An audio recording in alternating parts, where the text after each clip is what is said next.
ลายที่ดีขึ้นเท่านั้นและการปล่อยปลาอาการที่มีแม้ติดคางปลาเล็กน้อย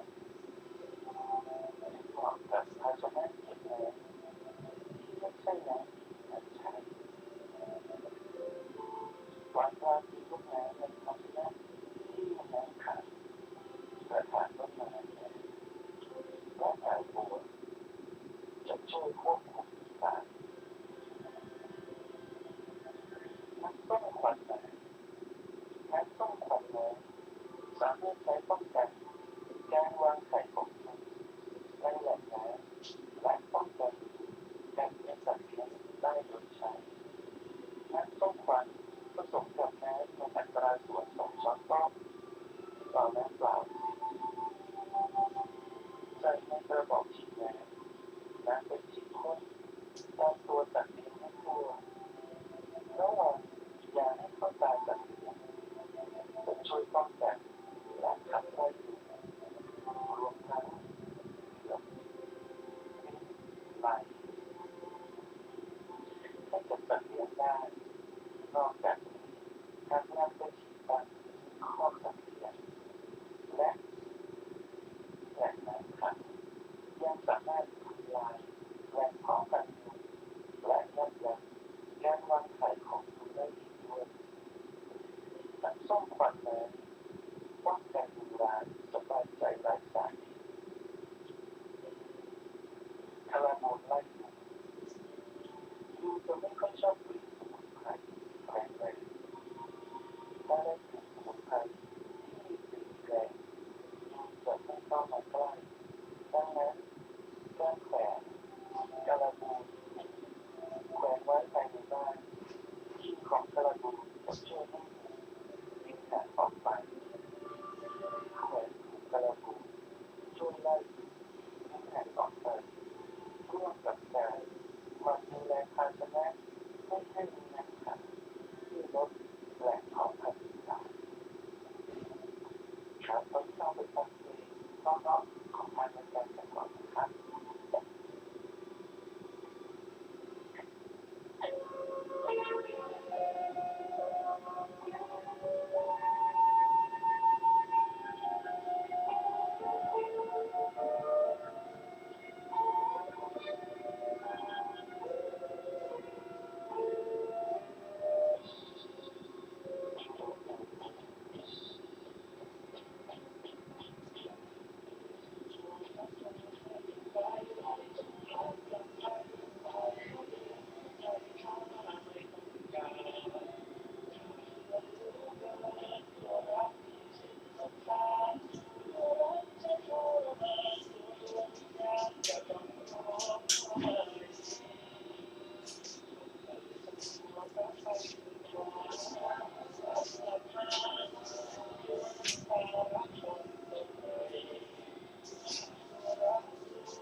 เสียงดัง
ได้กำลังฟัง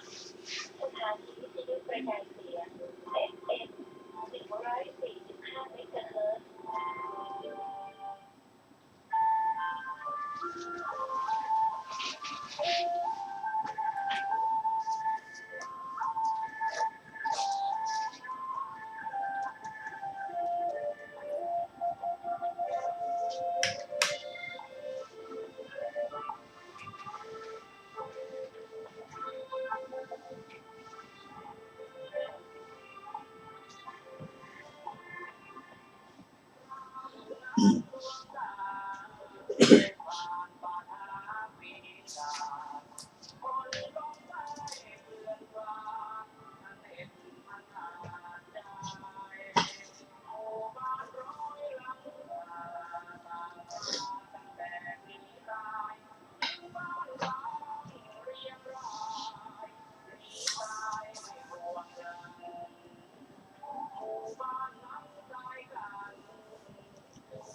และที่เป็น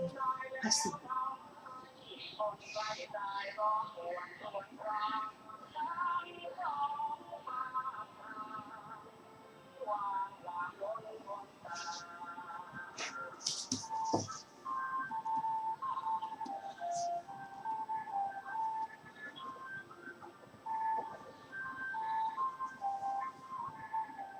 นะแต่ว่า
ก็นอบน้อมแด่พระผู้มีพระภาคเจ้าพระองค์นั้น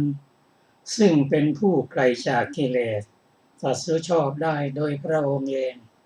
สวัสดีครับท่านผู้ฟังที่เคารพครับ ท่านผู้ฟังกำลังรับฟังรายการศึกษาธรรมนำสุข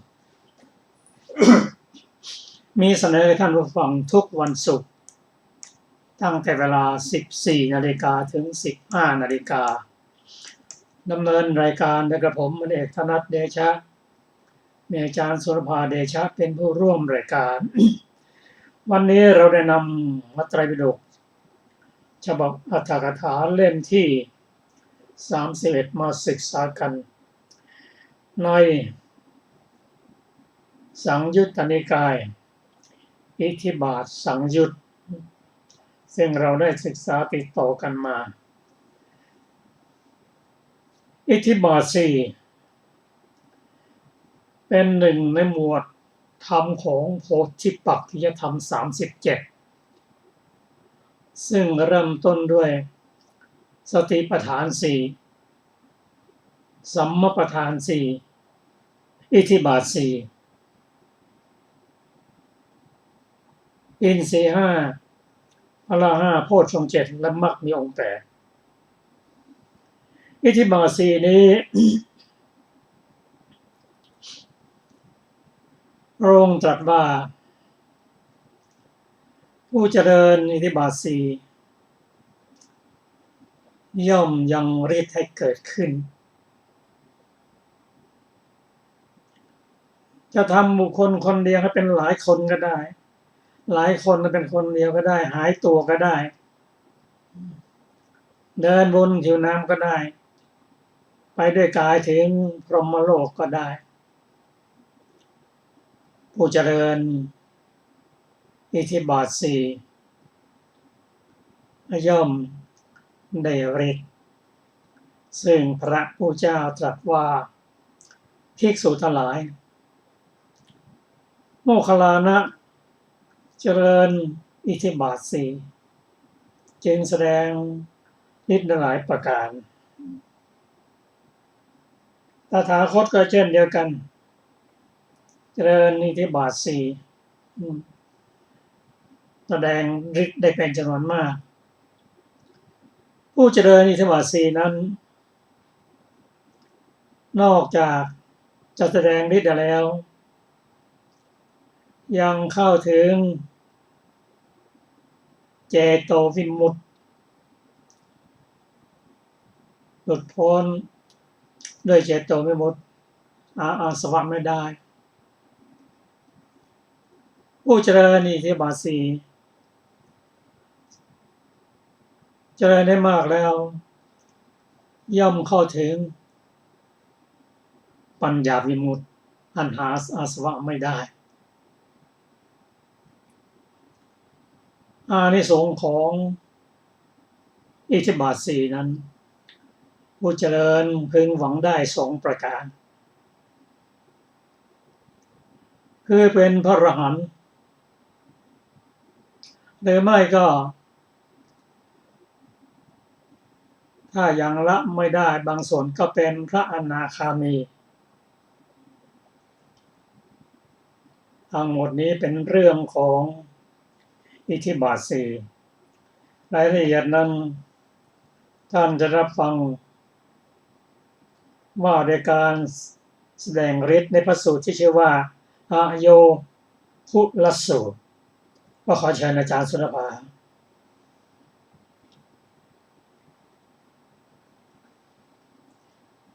สวัสดีค่ะท่านผู้ฟังทุกท่านเราจะ ศึกษาอโยคุลสูตรอีกครั้งหนึ่งนะคะ อโยคุลสูตรว่าด้วยการแสดงฤทธิ์สาวัตถีนิทานครั้งนั้นท่านพระอานนท์เข้าไปเฝ้าพระผู้มีพระภาคเจ้าถึงที่ประทับถวายบังคมพระผู้มีพระภาคเจ้าแล้วนั่งณที่ควรส่วนข้างหนึ่งครั้นแล้วได้ทูลถามพระผู้มีพระภาคเจ้าว่าข้าแต่พระองค์ผู้เจริญพระผู้มีพระภาคเจ้าทรงทราบอยู่หรือว่าพระองค์ทรงเข้าถึงพรหมโลกด้วยพระฤทธิ์พร้อมทางพระกายอันสำเร็จแต่ใจ พระผู้มีพระภาคเจ้าตรัสต่อว่าเราทราบอยู่อานนท์ว่าเราเข้าถึงพรหมโลกด้วยฤทธิ์พร้อมทั้งกายอันสำเร็จแต่ใจอานนท์ข้าแต่พระองค์ผู้เจริญก็พระผู้มีพระภาคเจ้าทรงทราบอยู่หรือว่าพระองค์ทรงเข้าถึงพรหมโลกด้วยพระฤทธิ์พร้อมทั้งพระกายอันประกอบด้วยมหาภูตรูปสี่นี้พระผู้มีพระภาคเจ้าตอบเราทราบอยู่อานนท์ว่าเราเข้าถึงพรหมโลกด้วยฤทธิ์พร้อมทั้งกายอันประกอบด้วยมหาภูตรูปนี้พระอานนท์ข้าแต่พระองค์ผู้เจริญข้อที่พระผู้มีพระภาคเจ้าทรงทราบว่าพระองค์ทรงเข้าถึงพรหมโลกด้วยพระฤทธิ์พร้อมทั้งพระกายอันสำเร็จด้วยใจและทรงทราบว่าพระองค์ทรงเข้าถึงพรหมโลกด้วยพระฤทธิ์พร้อมทั้งพระกายอันประกอบด้วยมหาภูตรูปสี่นี้เป็นสิ่งน่าอัศจรรย์ทั้งไม่เคยมีมาแล้วพระผู้มีพระภาคเจ้าดูก่อนอานนท์พระตถาคตทั้งหลายเป็นผู้อัศจรรย์และประกอบด้วยธรรมอันน่าอัศจรรย์เป็นผู้ไม่เคยมีมาและประกอบด้วยธรรมอันไม่เคยมีมาดูก่อนอานนท์สมัยใดตถาคตตั้งกายไว้ในจิตหรือตั้งจิตลงไว้ที่กายก้าวลงสู่สุขสัญญาและละหุสัญญาในกายอยู่สมัยนั้นกายของตถาคตย่อมเบากว่าปกติอ่อนกว่าปกติควรแก่การงานกว่าปกติและผุดผ่องกว่าปกติดูก่อนอานนท์เปรียบเหมือนก้อนเหล็กที่เผาไฟอยู่วันยังค่ำย่อมเบากว่าปกติอ่อนกว่าปกติควรแก่การงานกว่าปกติและผุดพองกว่าปกติชั้นใดสมัยนั้นตถาคตตั้งกายลงไว้ในจิตหรือตั้งจิตลงไว้ในกายก้าวลงสู่สุขสัญญาและละหุสัญญาในกายอยู่สมัยนั้นกายของตถาคตย่อมเบากว่าปกติอ่อนกว่าปกติควรแก่การงานกว่าปกติและผุดพองกว่าปกติฉะนั้นเหมือนกันดูก่อนอานนท์สมัยใดตถาคตตั้งกายลงไว้ในจิตหรือตั้งจิตลงไว้ในที่กายก้าวลงสู่สุขสัญญาและละหุสัญญาในกายอยู่สมัยนั้นกายของตถาคตย่อมลอยจากแผ่นดินขึ้นสู่อากาศได้โดยไม่ยากเลยตถาคตนั้นย่อมแสดงฤทธิ์ได้หลายอย่างคือคนเดียวเป็นหลายคนก็ได้หลายคนเป็นคนเดียวก็ได้และอื่นๆใช้อำนาจทางกายไปตลอดพรหมโลกก็ได้ดูก่อนอานนท์เปรียบเหมือนปุยนุ่นหรือปุยฝ้ายซึ่งเป็นเชื้อธาตุที่เบาย่อมลอยจากแผ่นดินขึ้นสู่อากาศได้โดยไม่ยากเลยชั้นใดสมัยนั้นตถาคตตั้งกายลงไว้ในจิตหรือตั้งจิตลงไว้ที่กายก้าวลงสู่สุขสัญญาและละหุสัญญาอยู่สมัยนั้นกายของตถาคตย่อมลอยจากแผ่นดินขึ้นสู่อากาศได้โดยไม่ยากเลยฉะนั้นเหมือนกันดูก่อนอานนท์สมัยนั้นกายของตถาคตย่อมลอยจากแผ่นดินขึ้นสู่อากาศได้โดยไม่ยากเลยตถาคตนั้นย่อมแสดงฤทธิ์ได้หลายอย่างคือคนเดียวเป็นหลายคนก็ได้หลายคนเป็นคนเดียวก็ได้และอื่นๆใช้อำนาจทางกายไปตลอดพรหมโลกก็ได้จบอโยคะขอไปอโยคุละสูตรที่2ซึ่งมีอรรถกถาดังต่อไปนี้คำว่าอันประกอบด้วยมหาภูตรูป4คือสำเร็จมาจากภูตรูปมหาพูดทั้ง4นี้แม้เป็นภาระเป็นของหนักอย่างนี้คำว่าโอมาติได้แก่ย่อมเพียงพอคือย่อมสามารถบทนี้เป็นบทที่ไม่แตกต่างในพระพุทธพจน์คือพระไตรปิฎกคำว่าย่อมตั้งแม้กายไว้ในจิตได้แก่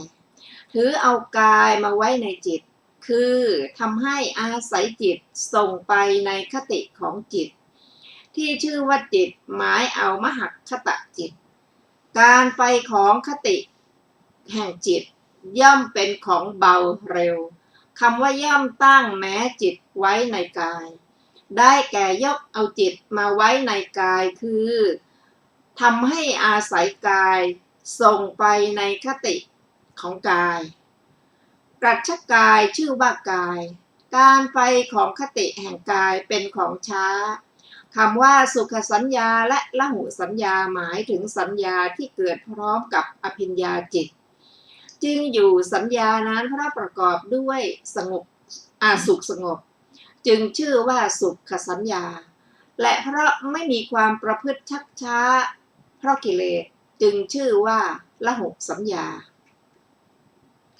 คำว่าก้อนเหล็กที่เผาไฟอยู่วันยังค่ำย่อมเบากว่าปกติความว่าก็แลก้อนเหล็กนั้นแม้ถูกคน2-3 คนช่วยกันยกใส่ในเตาช่างเหล็กถูกเผาอยู่ตลอดวันเป็นสิ่งที่ไปด้วยกันกับลมเพราะไฟที่ใส่เข้าไปตามช่องและเพราะลมเป็นของที่ไปด้วยกันกับไอและเป็นของที่ไปด้วยกันกับไฟอย่างนี้จึงกลายเป็นของเบาช่างเหล็กเอาครีมใหญ่มาคีบจับมันด้านหนึ่งพลิกไปมายกขึ้นเอาออกมาข้างนอกฉันใดกายของพระตถาคตก็ฉะนั้นย่อมอ่อนและเหมาะกับการงานช่างเหล็กจะตัดมันเป็นท่อนเล็กท่อนใหญ่ จะเอาค้อนมาทุบทำต่างด้วยรูปสี่เหลี่ยมยาวเป็นต้นได้ฉันใดในพระสูตรนี้ทรงแสดงการแผลงฤทธิ์ฉะนั้นจบอรรถกถาอโยคุลสูตรที่2ต่อไปเป็นภิกขุสุทธกะสูตรว่าด้วยการเจริญอิทธิบาทดูก่อนภิกษุทั้งหลายอิทธิบาท4เหล่านี้อิทธิบาท4เป็นไฉนภิกษุในธรรมวินัยนี้ย่อมเจริญอิทธิบาทอันประกอบด้วยฉันทะสมาธิและประธานสังขาร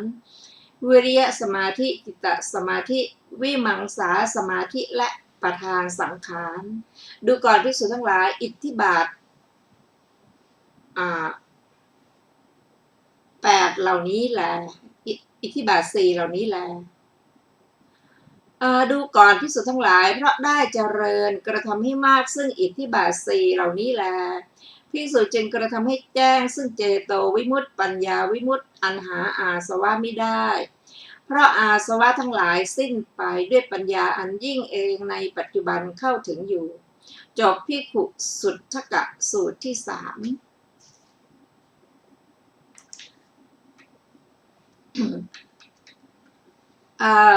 ในอรรถกถา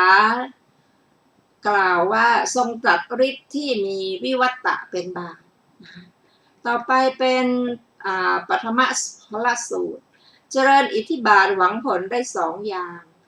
ดูก่อนภิกษุทั้งหลายอิทธิบาท4เหล่านี้อิทธิบาท4เป็นไฉนภิกษุในธรรมวินัยนี้ย่อมเจริญอิทธิบาท4อันประกอบด้วยฉันทะสมาธิและประธานสังขารวิริยะสมาธิจิตตสมาธิวิมังสาสมาธิและประธานสังขารดูก่อนภิกษุทั้งหลายอิทธิบาท4เหล่านี้แล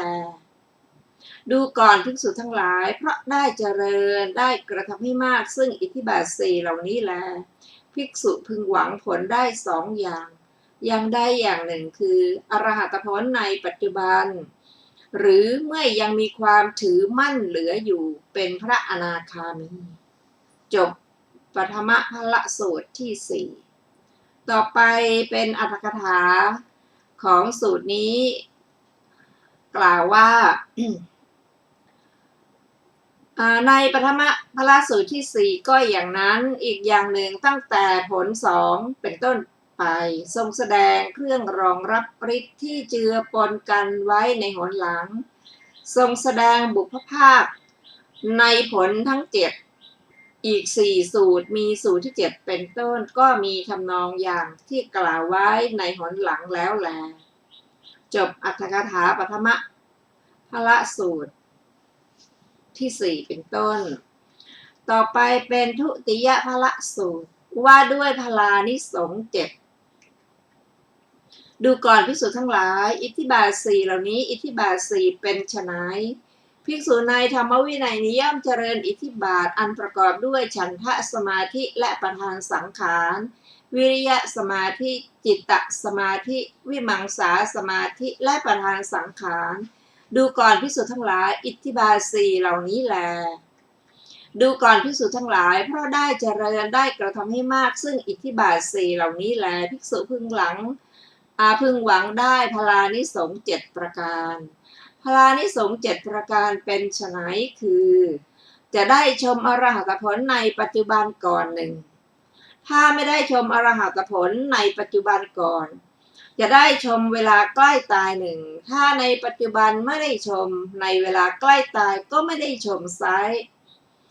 เพราะสังโยชน์อันเป็นส่วนเบื้องต่ำ5สิ้นไปจะได้เป็นพระอนาคามีผู้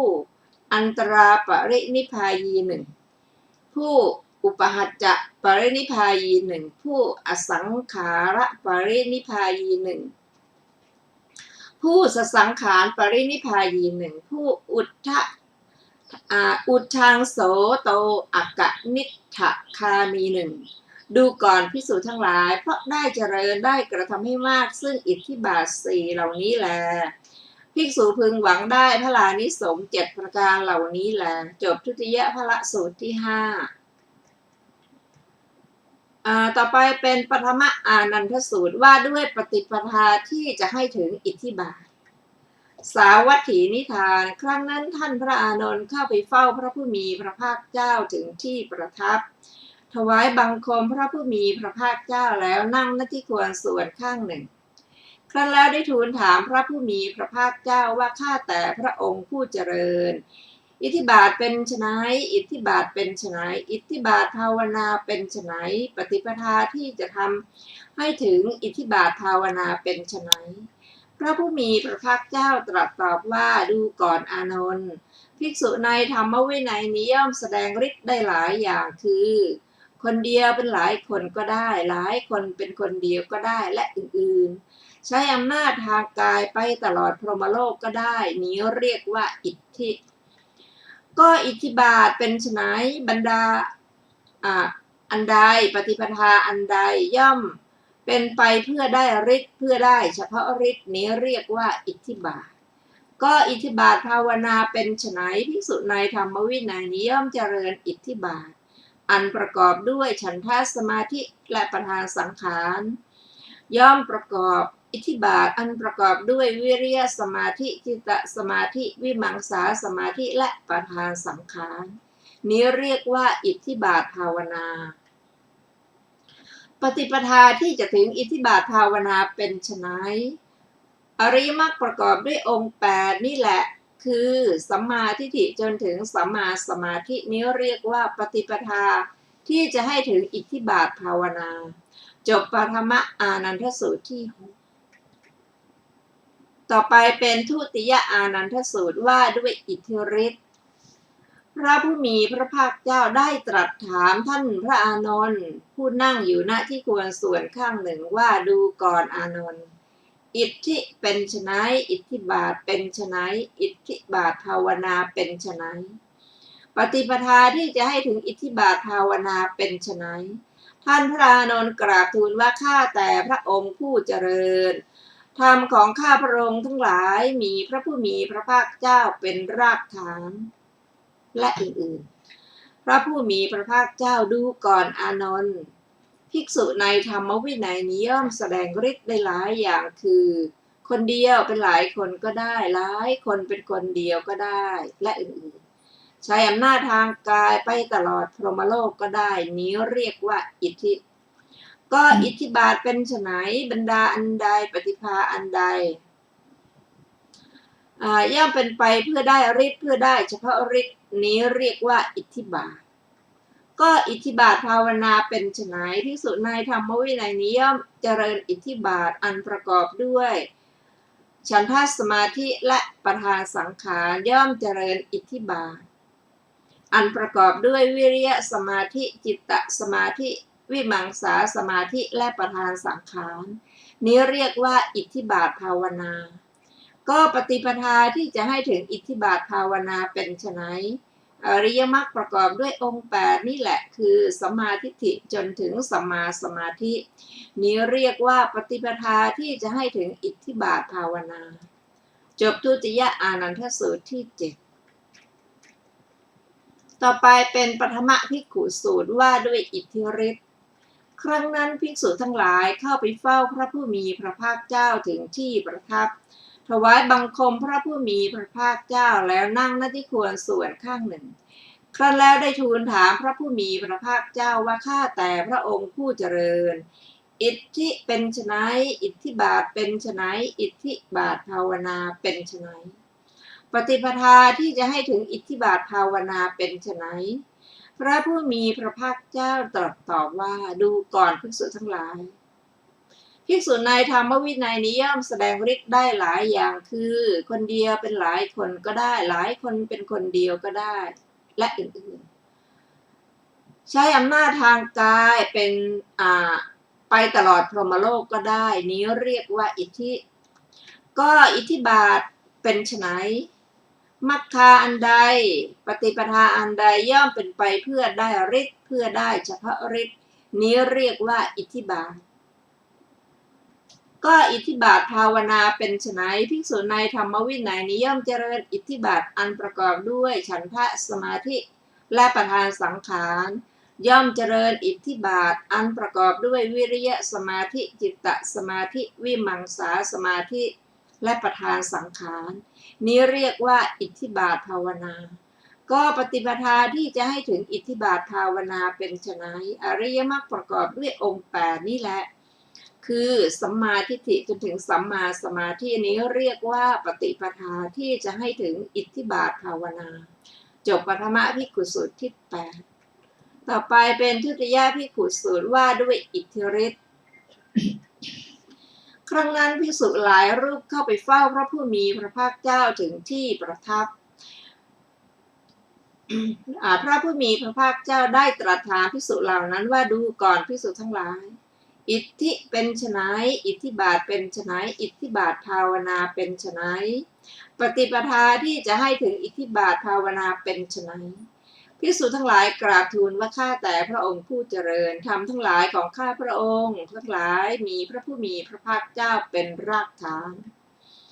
พระผู้มีพระภาคเจ้าดูก่อนภิกษุทั้งหลายอิทธิเป็นไฉนภิกษุในธรรมวินัยนี้ย่อมแสดงฤทธิ์ได้หลายอย่างคือคนเดียวเป็นหลายคนก็ได้หลายคนเป็นคนเดียวก็ได้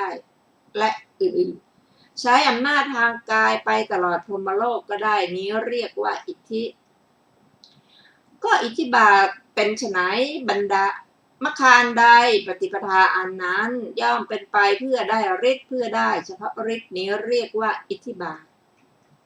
ก็อิทธิบาทภาวนาเป็นไฉนภิกษุในธรรมวินัยนี้ย่อมเจริญอิทธิบาทอันประกอบด้วยฉันทะสมาธิ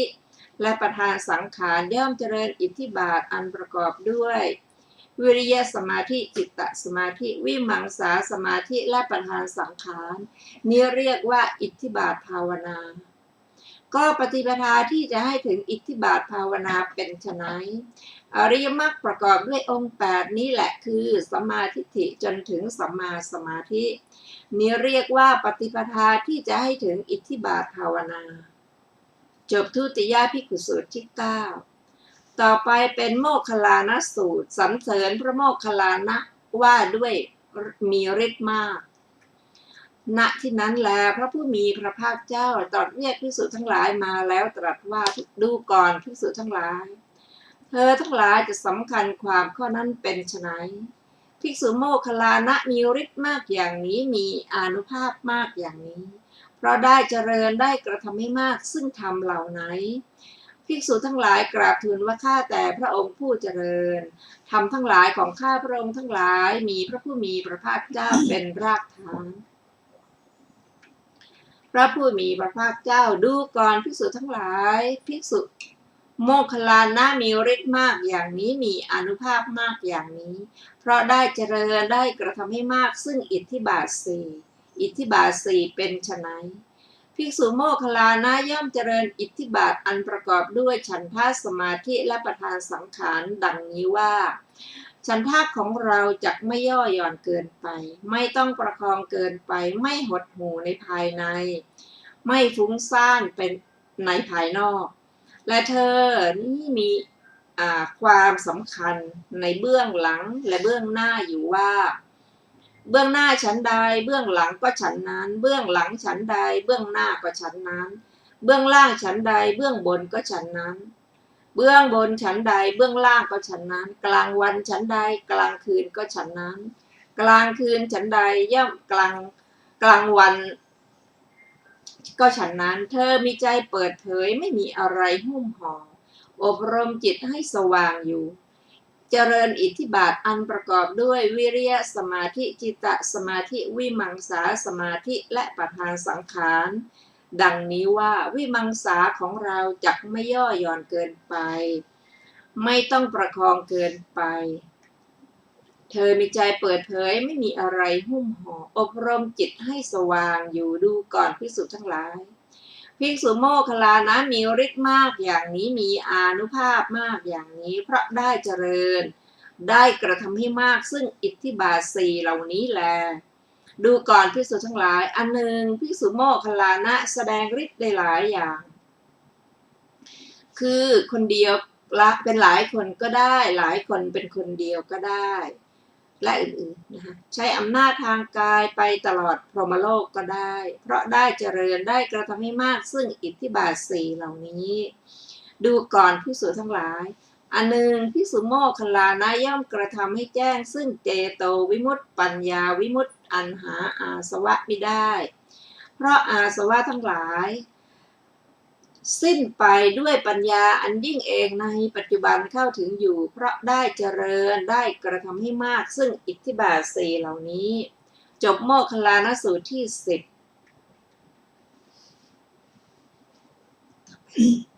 เรามาฟังที่เคารพครับจากพระสูตรที่ เราได้ศึกษากันมานั้นมีเรื่องที่น่าสนใจอยู่4เรื่องด้วยกัน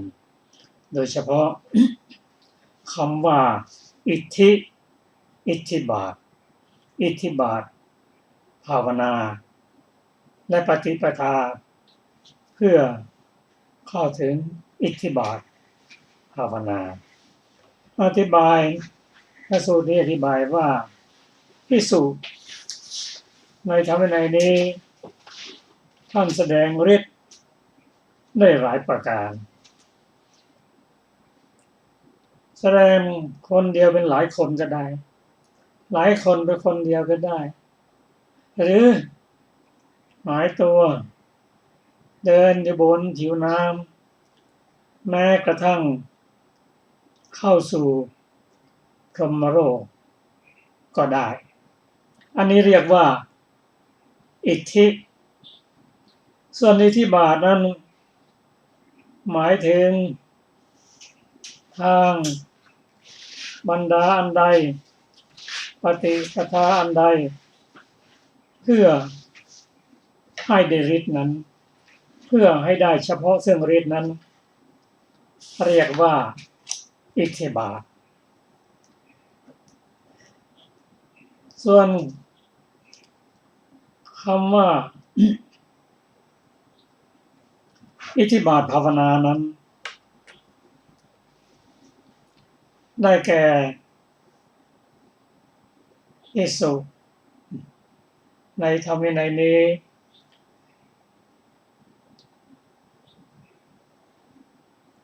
เจริญอิทธิบาทภาวนาด้วยฉันทะสมาธิประธานสังขารวิริยะสมาธิประธานสังขารจิตตะสมาธิประธานสังขารและวิมังสาสมาธิประธานสังขาร นี่เรียกว่าอิทธิบาทภาวนาปฏิปทาเพื่อให้เข้าถึงอิทธิบาทภาวนานั้นได้แก่อริยมรรคมีองค์8ก็ดังที่ได้ทราบว่าภิกษุผู้เจริญอิทธิบาท4นั้นย่อมได้ทางฤทธิ์ย่อมเข้าถึงเจโตวิมุตติและปัญญาวิมุตติ ขอเชิญอาจารย์นภาต่อ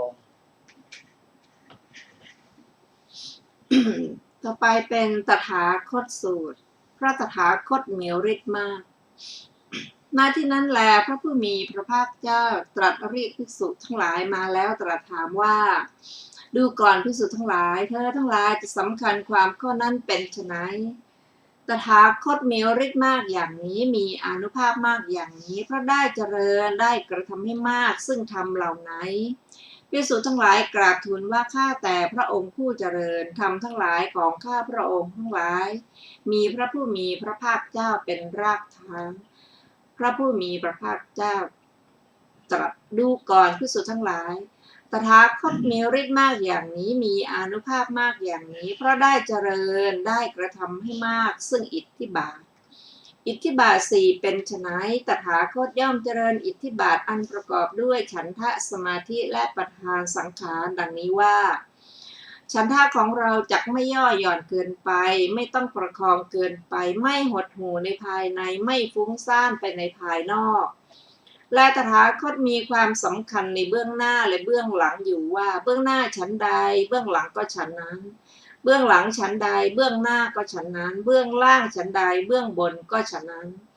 เบื้องบนฉันใดเบื้องล่างก็ฉันนั้นกลางวันฉันใดกลางคืนก็ฉันนั้นกลางคืนฉันใดกลางวันก็ฉันนั้นตถาคตมีใจเปิดเผยไม่มีอะไรหุ้มห่ออบรมจิตให้สว่างอยู่ย่อมเจริญอิทธิบาทอันประกอบด้วยวิริยสมาธิจิตตสมาธิวิมังสาสมาธิและประธานสังขารดังนี้ว่าวิมังสาของเราจักไม่ย่อหย่อนเกินไปไม่ต้องประคองเกินไปและอื่นๆตถาคตมีใจเปิดเผยไม่มีอะไรหุ้มห่ออบรมจิตให้สว่างอยู่ตถาคตมีฤทธิ์มากอย่างนี้มีอานุภาพมากอย่างนี้เพราะได้เจริญได้กระทำให้มากซึ่งอิทธิบาทสี่เหล่านี้แลดูก่อนภิกษุทั้งหลายอันหนึ่งตถาคตย่อมแสดงฤทธิ์ได้หลายอย่างคือคนเดียวเป็นหลายคนก็ได้หลายคนเป็นคนเดียวก็ได้ใช้อำนาจทางกายไปตลอดพรหมโลกก็ได้เพราะได้เจริญได้กระทำให้มากซึ่งอิทธิบาทสี่เหล่านี้ดูก่อนภิกษุทั้งหลายอันหนึ่งตถาคตย่อมกระทำให้แจ้งซึ่งเจโตวิมุตติปัญญาวิมุตติอันหาอาสวะมิได้เพราะอาสวะทั้งหลายสิ้นไปด้วยปัญญาอันยิ่งเองในปัจจุบันเข้าถึงอยู่เพราะได้เจริญได้กระทำให้มากซึ่งอิทธิบาทสี่เหล่านี้จบตถาคตสูตรที่11เราได้ศึกษาในอโยคุละวรรคที่3ในพระสูตรทั้งหมดด้วยกัน11สูตรนะคะอัตถกถาในโมคคัลลานสูตรในสูตรที่11และ12ทรงแสดงอภิญญา6ไว้คำที่เหลือในทุกแห่งมีใจความตื้นทั้งนั้นแล้วก็ได้จบอัตถกถาของโมคคัลลานสูตรเป็นต้นจบอัตถกถาอโยคุละวรรคที่3และจบอัตถกถาอิทธิปาทสูตรสังยุตต่อไปเราจะศึกษาคังคาธิปยานแห่งอิทธิบาทสังยุตว่าด้วยผลของอิทธิบาท4ดูก่อนภิกษุทั้งหลายแม่น้ำคงคาไหลไปสู่ทิศปราจีนหลั่งไปสู่ทิศปราจีนบ่าไปสู่ทิศปราจีนแม้ฉันใดภิกษุเจริญอิทธิบาท4กระทำให้มากซึ่งอิทธิบาท4ย่อมเป็นผู้น้อมไปสู่นิพพานโน้มไปสู่นิพพานโอนไปสู่นิพพานฉะนั้นเหมือนกันดูก่อนภิกษุทั้งหลายก็ภิกษุเจริญอิทธิบาท4กระทำให้มากซึ่งอิทธิบาท4อย่างไรเล่าจึงเป็นผู้น้อมไปสู่นิพพานโน้มไปสู่นิพพานโอนไปสู่นิพพานภิกษุในธรรมวินัยนี้ย่อมเจริญอิทธิบาทอันประกอบด้วยฉันทะสมาธิและประธานสังขารย่อมเจริญอิทธิบาทอันประกอบด้วยวิริยสมาธิจิตตสมาธิ วิมังสาสมาธิและประธานสังขารภิกษุเจริญอิทธิบาท4กระทำให้มากซึ่งอิทธิบาท4อย่างนี้แลย่อมเป็นผู้น้อมไปสู่นิพพานโน้มไปสู่นิพพานโอนไปสู่นิพพาน ดูก่อนภิกษุทั้งหลายสังโยชน์อันเป็นส่วนเบื้องบนห้าเหล่านี้สังโยชน์อันเป็นส่วนเบื้องบนห้าเป็นไฉนคือรูปราคะอรูปราคะมานะอุทธัจจะอวิชชาสังโยชน์อันเป็นส่วนเบื้องบนห้าเหล่านี้แลดูก่อนภิกษุทั้งหลายภิกษุพึงเจริญอิทธิบาทสี่เพื่อรู้ยิ่งเพื่อกำหนดรู้เพื่อความสิ้นไปเพื่อละสังโยชน์อันเป็นส่วนเบื้องบนห้าเหล่านี้แลอิทธิบาทสี่เป็นไฉนภิกษุในธรรมวินัยนี้ย่อมเจริญอิทธิบาทอันประกอบด้วยฉันทะสมาธิและประธานสังขารย่อมเจริญอิทธิบาทอันประกอบด้วยวิริยะสมาธิจิตตสมาธิวิมังสาสมาธิและประธานสังขารภิกษุพึงเจริญอิทธิบาทสี่เหล่านี้เพื่อรู้ยิ่งเพื่อกำหนดรู้เพื่อความสิ้นไปเพื่อละสังโยชน์อันเป็นส่วนเบื้องบนห้าเหล่านี้แลคังคาปยานเหมือนกับมัคคสังยุตที่ข้าพเจ้าให้พิสดารแล้วพึงขยายความบาลีในอิทธิบาทจนกระทั่งถึงความแสวงหาจบอิทธิบาทสังยุตต่อไปเราจะเริ่มสังยุตอนุรุทธสังยุตวรรคแรกระโหคตะวรรคสูตรแรกคือปฐมระโหคตะสูตรว่าด้วยสติปัฏฐานสี่ข้าพเจ้าได้สดับมาแล้วอย่างนี้สมัยหนึ่งท่านพระอนุรุทธะอยู่ณพระวิหารเชตวันอารามของท่านอนาถบิณฑิกเศรษฐีใกล้กรุงสาวัตถี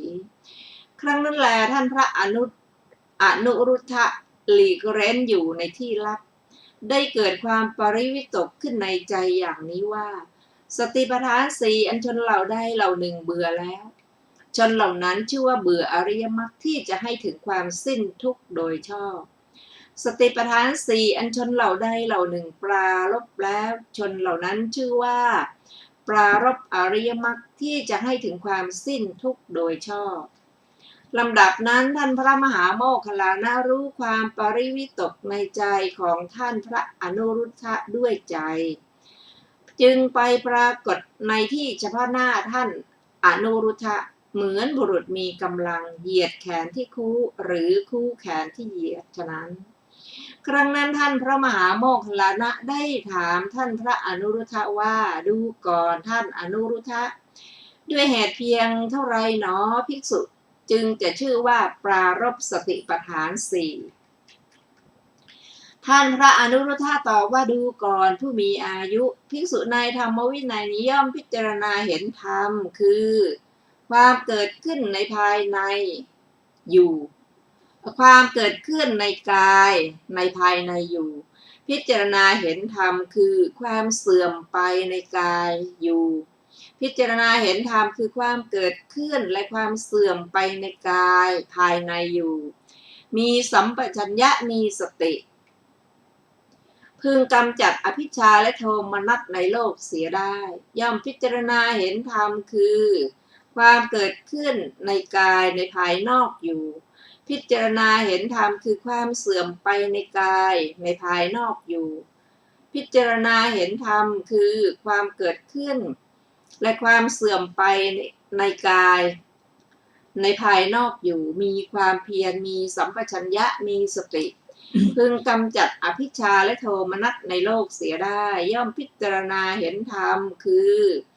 ความเกิดขึ้นในกายทั้งภายในและภายนอกอยู่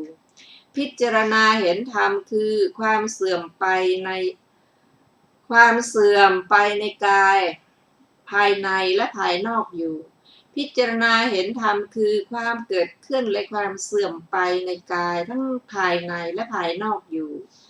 มีความเพียรมีสัมปชัญญะมีสติกำจัดอภิชฌาและโทมนัสในโลกเสียได้ภิกษุนั้นถ้าหวังอยู่ว่าขอเราพึงเป็นผู้มีความสำคัญว่าปฏิกูลในสิ่งไม่ปฏิกูลอยู่เถิดก็ย่อมเป็นผู้มีความสำคัญว่าปฏิกูลในสิ่งไม่ปฏิกูลนั้นอยู่ถ้าหวังอยู่ว่าขอเราพึงเป็นผู้มีความสำคัญว่าไม่ปฏิกูลในสิ่งปฏิกูลอยู่เถิด ก็ย่อมเป็นผู้มีความสำคัญว่าไม่ปฏิกูลในสิ่งปฏิกูลนั้นอยู่ถ้าหวังอยู่ว่าขอเราพึงเป็นผู้มีความสำคัญว่าปฏิกูลในสิ่งไม่ปฏิกูลและสิ่งปฏิกูลอยู่เถิดก็ย่อมเป็นผู้มีความสำคัญว่าปฏิกูลในสิ่งไม่ปฏิกูลและสิ่งปฏิกูลนั้นอยู่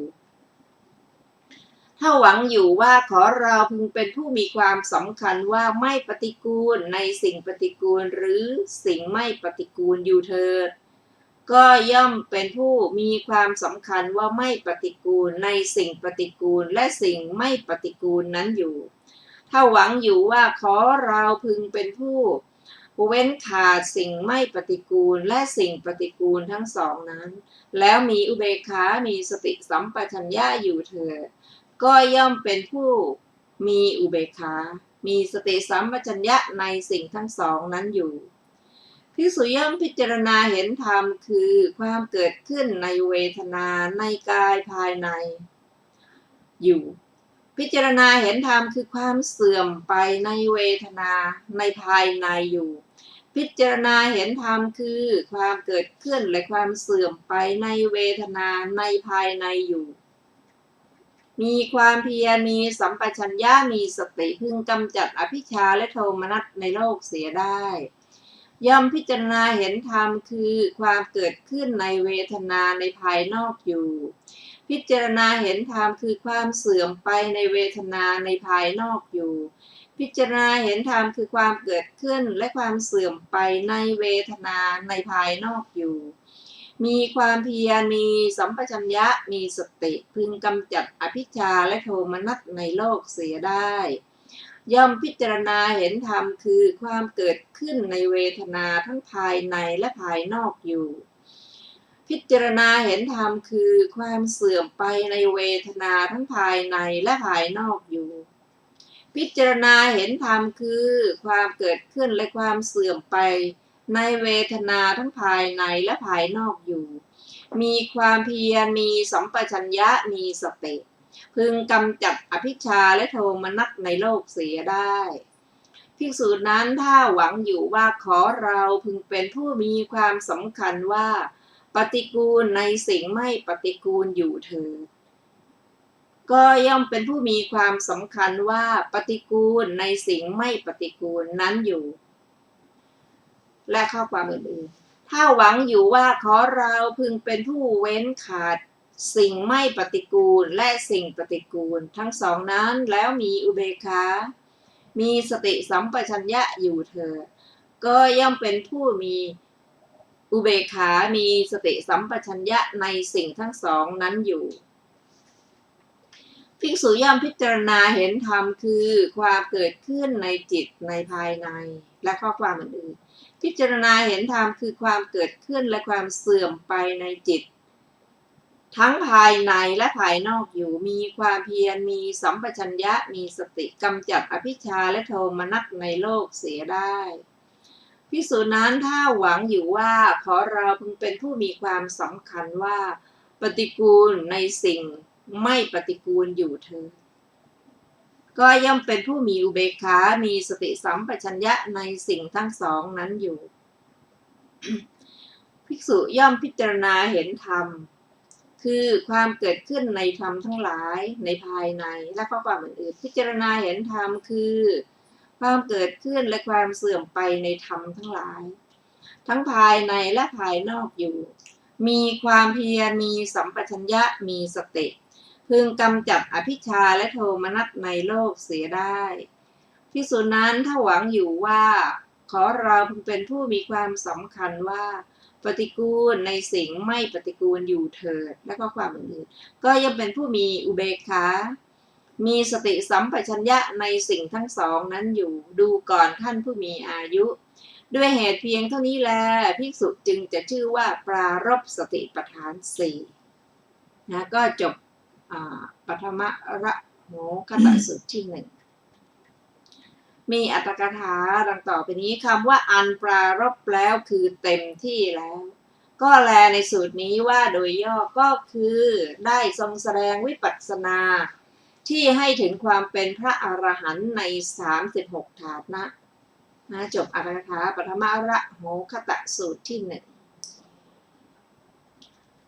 ต่อไปเป็นทุติยระโหคตสูตรว่าด้วยสติปัฏฐาน4สาวัตถีนิทานครั้งนั้นท่านพระอนุรุทธะหลีกเร้นอยู่ในที่ลับได้เกิดความปริวิตกขึ้นในใจอย่างนี้ว่าสติปัฏฐาน4อันชนเหล่าใดเหล่าหนึ่งเบื่อแล้วชนเหล่านั้นชื่อว่าเบื่ออริยมรรคที่จะให้ถึงความสิ้นทุกข์โดยชอบ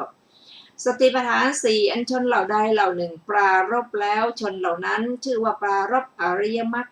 ที่จะให้ถึงความสิ้นทุกข์โดยชอบลำดับนั้นท่านพระมหาโมคคัลลานะรู้ความปริวิตกในใจของท่านอนุรุทธะด้วยใจจึงไปปรากฏในที่เฉพาะหน้าท่านพระอนุรุทธะเหมือนบุรุษมีกำลังเหยียดแขนที่คู่หรือคู่แขนที่เหยียดฉะนั้นครั้งนั้นท่านพระมหาโมคคัลลานะได้ถามท่านพระอนุรุทธะว่าดูก่อนท่านอนุรุทธะด้วยเหตุเพียงเท่าไรหนอภิกษุจึงจะชื่อว่าปรารภสติปัฏฐาน4ท่านพระอนุรุทธะตอบว่าดูก่อนผู้มีอายุภิกษุในธรรมวินัยนิย่อมพิจารณาเห็นกายในภายในอยู่มีความเพียรมีสัมปชัญญะมีสติพึงกำจัดอภิชฌาและโทมนัสในโลกเสียได้พิจารณาเห็นกายในภายนอกอยู่และข้อความอื่นๆพิจารณาเห็นกายในกายทั้งภายในและภายนอกอยู่มีความเพียรมีสัมปชัญญะมีสติพึงกำจัดอภิชฌาและโทมนัสในโลกเสียได้ภิกษุย่อมพิจารณาเห็นเวทนาในภายในอยู่มีความเพียรมีสัมปชัญญะมีสติพึงกำจัดอภิชฌาและโทมนัสในโลกเสียได้ย่อมพิจารณาเห็นเวทนาในภายนอกอยู่และอื่นๆพิจารณาเห็นเวทนาในเวทนาทั้งภายในและภายนอกอยู่มีความเพียรมีสัมปชัญญะมีสติกำจัดอภิชฌาและโทมนัสในโลกเสียได้ภิกษุย่อมพิจารณาเห็นจิตในภายในอยู่พิจารณาเห็นจิตในภายนอกอยู่พิจารณาเห็นจิตในจิตทั้งภายในและภายนอกอยู่มีความเพียรมีสัมปชัญญะมีสติกำจัดอภิชฌาและโทมนัสในโลกเสียได้ภิกษุย่อมพิจารณาเห็นธรรมในภายในอยู่พิจารณาเห็นธรรมในภายนอกอยู่พิจารณาเห็นธรรมในธรรมทั้งภายในและภายนอกอยู่มีความเพียรมีสัมปชัญญะมีสติกำจัดอภิชฌาและโทมนัสในโลกเสียได้ดูก่อนท่านผู้มีอายุด้วยเหตุเพียงเท่านี้แลภิกษุจึงชื่อว่าปรารภสติปัฏฐาน4จบทุติยระโหคตสูตรที่2มีอรรถกถาทรงแสดงวิปัสสนาที่ให้ถึงพระอรหันต์ใน12ฐานะก็จบอรรถกถาทุติยระโหคตสูตรที่2ต่อไปเป็นสุตนุสูตรการบรรลุภาวะแห่งมหาอภิญญาสมัยหนึ่งท่านพระอนุรุทธะอยู่ที่ฝั่งแม่น้ำสุตนุใกล้กรุงสาวัตถีครั้งนั้นภิกษุมากรูปเข้าไปหาท่านพระอนุรุทธะถึงที่อยู่ได้ปราศัยกับท่านพระอนุรุทธะครั้นผ่านการปราศัยพอให้ระลึกถึงกันไปแล้วจึงไปนั่งหน้าที่ควรส่วนข้างหนึ่งครั้นแล้วได้ถามว่าท่านอนุรุทธะบรรลุภาวะแห่งมหาอภิญญาเพราะได้เจริญได้กระทำให้มากซึ่งธรรมเหล่าไหนท่านพระอนุรุทธะตอบว่าดูก่อนผู้มีอายุเราบรรลุภาวะแห่งมหาอภิญญาเพราะได้เจริญได้กระทำให้มากซึ่งสติปัฏฐาน4สติปัฏฐาน4เป็นไฉนเราย่อมพิจารณาเห็นกายในกายอยู่มีความเพียรมีสัมปชัญญะมีสติกำจัดอภิชฌาและโทมนัสในโลกเสียได้เราพิจารณาเห็นเวทนาในเวทนาอยู่และเราพิจารณาเห็นจิตในจิตอยู่เราพิจารณาเห็นธรรมในธรรมอยู่มีความเพียรมีสัมปชัญญะมีสติกำจัดอภิชฌาและโทมนัสในโลกเสียได้ดูก่อนผู้มีอายุทั้งหลาย เราบรรลุภาวะแห่งมหาอภิญญาเพราะได้เจริญได้กระทำให้มากซึ่งสติปัฏฐานสี่เหล่านี้แลอันหนึ่งเพราะได้เจริญได้กระทำให้มากซึ่งสติปัฏฐานสี่เหล่านี้เราจึงได้รู้ธรรมอันเลวโดยความเป็นธรรมอันเลวรู้ธรรมปานกลางโดยความเป็นธรรมปานกลางรู้ธรรมอันประณีตด้วยความเป็นธรรมอันประณีตจบสุตนุสูตรที่3มีอรรถกถาดังต่อไปนี้คำว่าความเป็นแห่งมหาอภิญญาคือความเป็นอภิญญาในคำว่าธรรมอันเลวเป็นต้นพึงทราบใจความตามบาลีนี้ว่าชื่อว่าธรรมอันเลวเป็นไฉนความเกิดขึ้นแห่งจิตที่เป็นอกุศล12ดวงเหล่านี้เป็นธรรมอันเลวธรรมปานกลางเป็นไฉนกุศลใน3ภูมิวิบากในภูมิทั้ง3และรูปทั้งหมดทั้งเป็นกิริยาอัพยากฤิในภูมิทั้ง3เหล่านี้แลเป็นธรรมปานกลางธรรมอันประณีตเป็นไฉนมรรคทั้ง4ที่เป็นสิ่งไม่เกี่ยวเนื่องสามัญญผล4และนิพพาน1เหล่านี้เป็นธรรมอันประณีตจบอรรถกถาสุตนุสูตรที่3ต่อไปเป็นปฐมกันตกีสูตรธรรมที่พระเสขะพึงเข้าถึงสมัยหนึ่งท่านพระอนุรุทธะท่านพระสารีบุตรและท่านพระมหาโมคคัลลานะอยู่ณกันตกีวันใกล้เมืองสาเกตครั้งนั้นเป็นเวลาเย็นท่านพระสารีบุตรและท่านพระมหาโมคคัลลานะออกจากที่พักผ่อนเข้าไปหาท่านพระอนุรุทธะถึงที่อยู่ได้ปราศัยกับท่านพระอนุรุทธะครั้นผ่านการปราศัยพอให้ระลึกถึงกันไปแล้วจึงนั่งณที่ควรส่วนข้างหนึ่งครั้นแล้วท่านพระสารีบุตรได้ถามท่านพระอนุรุทธะว่าท่านกรท่านอนุรุทธะธรรมเหล่าไหนอันภิกษุผู้เป็นเสขะพึงเข้าถึงอยู่ท่านพระอนุรุทธะตอบว่าข้าแต่ท่านพระสารีบุตรสติปัฏฐาน4อันภิกษุผู้เป็นเสขะพึงเข้าถึงอยู่สติปัฏฐาน4เป็นไฉนภิกษุในธรรมวินัยนี้ย่อมพิจารณาเห็นกายในกายย่อมพิจารณาเห็นเวทนาในเวทนาย่อมพิจารณาเห็นจิตในจิตย่อมพิจารณาเห็นธรรมในธรรมอยู่มีความเพียรมีสัมปชัญญะมีสติกำจัดอภิชฌาและโทมนัสในโลกเสียได้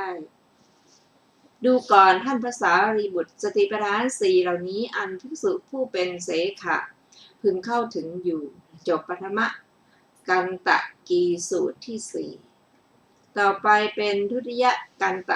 กีสูตรธรรมที่พระอเสขะพึงเข้าถึงสาเกตนิทานครั้นแล้วท่านพระสารีบุตรได้ถามท่านพระอนุรุทธะว่าดูก่อนท่านอนุรุทธะธรรมเหล่าไหนอันภิกษุผู้เป็นอเสขะพึงเข้าอยู่ท่านพระอนุรุทธะตอบว่าดูก่อนท่านพระสารีบุตรสติปัฏฐาน4อันภิกษุผู้เป็นอเสขะพึงเข้าถึงอยู่สติปัฏฐาน4เป็นไฉนภิกษุในธรรมวินัยนี้ย่อมพิจารณาเห็นกายในกายอยู่ย่อมพิจารณาเห็นเวทนาในเวทนาอยู่ย่อมพิจารณาเห็นจิตในจิตอยู่ย่อมพิจารณาเห็นธรรมในธรรมอยู่มีความเพียรมีสัมปชัญญะมีสติกำจัดอภิชฌาและโทมนัสในโลกเสียได้ดูก่อนท่านพระสารีบุตรสติปัฏฐาน4เหล่านี้อันภิกษุผู้เป็นอเสขะพึงเข้าถึงอยู่จบทุติยกันตกีสูตรที่5ท่านผู้ฟังที่เคารพค่ะวันนี้รายการศึกษาธรรมนำสุขก็ได้หมดเวลาลงแล้วขอบพระคุณทุกท่านที่ได้ร่วมศึกษาด้วยกันเราจะได้มาศึกษาพระสูตรต่อไปอีกนะคะในวันพรุ่งนี้เวลา 15 นาฬิกาเป็นต้นไปขอทุกท่านมีความสุขสวัสดีและเจริญในธรรมยิ่งขึ้นวันนี้สวัสดีค่ะ